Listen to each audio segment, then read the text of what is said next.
Hello दोस्तों, आज मैं आपको बताऊंगा कि चोरी जो कि 303 भारतीय न्याय संहिता में परिभाषित है, इसमें सजा कितनी है। इसकी अलग अलग धाराओं में बताया गया है सजा किस परिस्थितियों में कितनी होती है। तो सबसे पहले हम आपको बताएंगे जो साधारण चोरी होती है, जैसे कि सड़क पर धीरे से किसी ने आपकी जेब से कोई चीज चुरा लिया, सड़क पर खड़ी गाड़ी या मोटरसाइकिल को किसी ने चुरा लिया।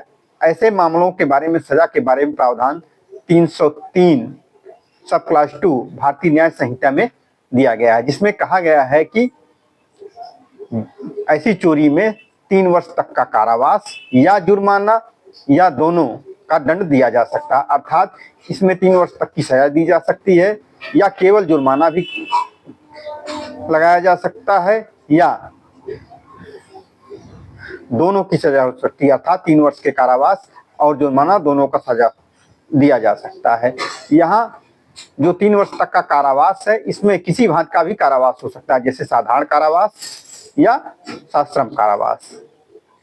अब आगे इस धारा में बताया गया है कि यदि कोई व्यक्ति प्रथम बार चोरी करने पर उसको दंड मिल चुका है और दोबारा फिर वह चोरी के लिए दंडित किया जाता है, तो दोबारा जब उसे दंडित किया जाएगा उसको दिए जाने वाले कारावास को कम से कम 1 वर्ष का रखा जाएगा तथा अधिक से अधिक 5 वर्ष तक का किया जा सकता है। अर्थात एक बार दोष सिद्ध होने के बाद दोबारा दंड दिए जाने पर दंड की मात्रा बढ़ा दी जाती है और उसमें मिनिमम कारावास 1 वर्ष का तथा अधिकतम 5 वर्ष तक का होता है।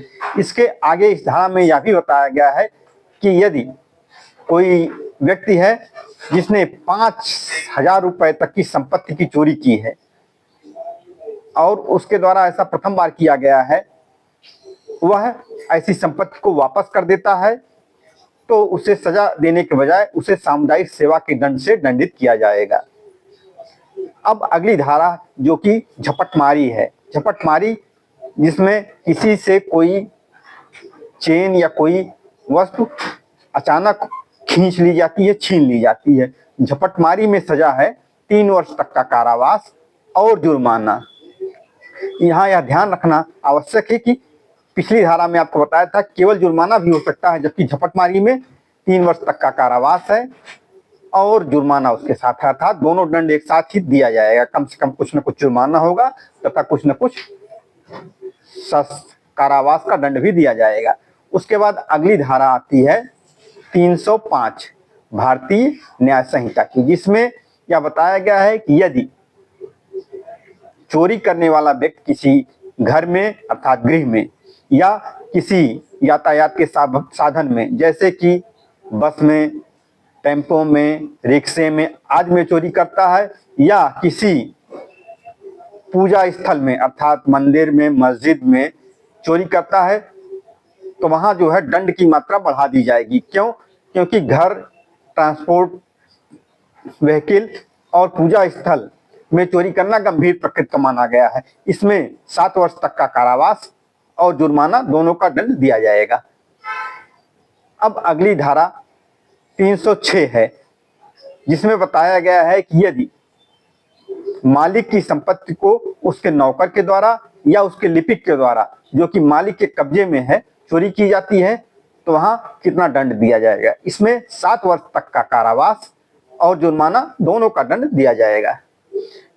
अब अगली धारा है 307 BNS, जिसमें यह बताया गया है कि यदि कोई व्यक्ति चोरी को करते समय मृत कारित करने या उपहत कारित करने या अवरोध कारित करने की तैयारी के साथ चोरी करता है, तब उसे 10 वर्ष तक के कारावास और जुर्माने दोनों से दंडित किया जाएगा। इस धारा को मैं उदाहरण के माध्यम से बताना चाहता हूं कि कब 10 वर्ष तक का कारावास हो सकता है।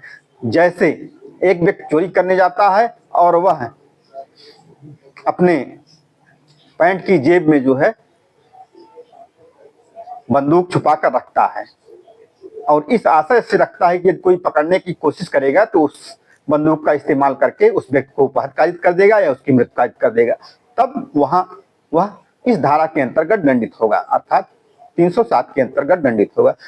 दूसरा उदाहरण समझिए कि एक चोर का है, वह खा नामक व्यक्ति के पास से चोरी करने के लिए जाता है और अपने मित्र गा घा को कह देता है कि यदि चोरी करने के दौरान खा को पता चल जाए कि वह चोरी कर रहा है तो वे लोग खा को का को पकड़ने से रोकेंगे। इस तैयारी के साथ वह चोरी करता है तो वह इस धारा के अंतर्गत दंडित होगा, जिसमें 10 वर्ष तक का कारावास और जुर्माना है। इस तरह से आप देखेंगे कि विभिन्न परिस्थितियों में चोरी के लिए विभिन्न प्रकार के दंड दिए गए हैं और जैसे जैसे गंभीरता बढ़ती जाती है वैसे दंड की मात्रा बढ़ती जाती है। धन्यवाद आपको धैर्यपूर्वक सुनने के लिए।